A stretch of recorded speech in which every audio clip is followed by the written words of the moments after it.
So I've done a couple of residencies abroad, one in China and one in Germany and one in France.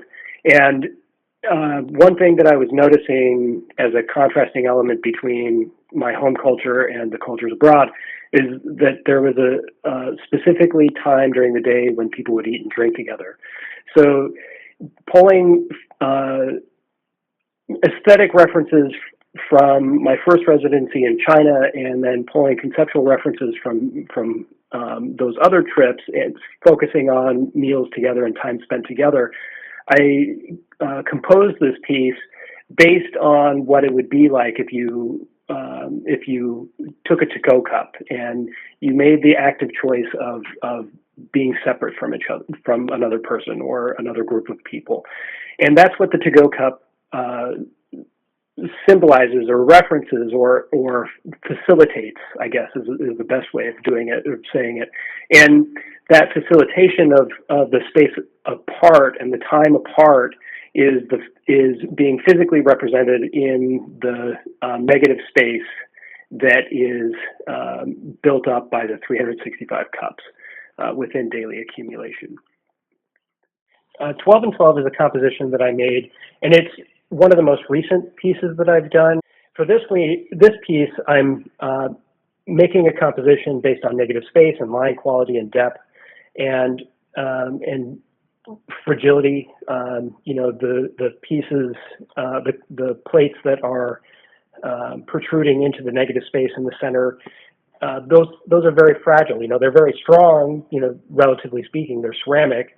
But they started out very soft, and I really love the duality and the juxtaposition between the rigid material of the concrete and the rigid material, and also the soft material of the ceramic components. And when it's in the negative space like that, it really creates a lot of movement and energy. The points of the plates getting close to each other really generate a lot of visual interest for me, and that's something that I'm looking forward to incorporating more fully into future work. A lot of my work is monochromatic, or it's of a subdued palette, and seeing it paired next to really bright, colorful work is really nice. It's a nice contrast to see how so much color can really liven up a subtle piece and a quiet piece. And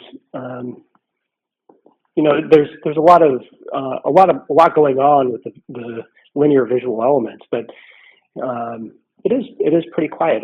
And so seeing it next to Martha's piece, which is so, or close to Martha's piece, is it's really nice. And there are some similar visual elements, different kind of arches and archways that are present in the two works.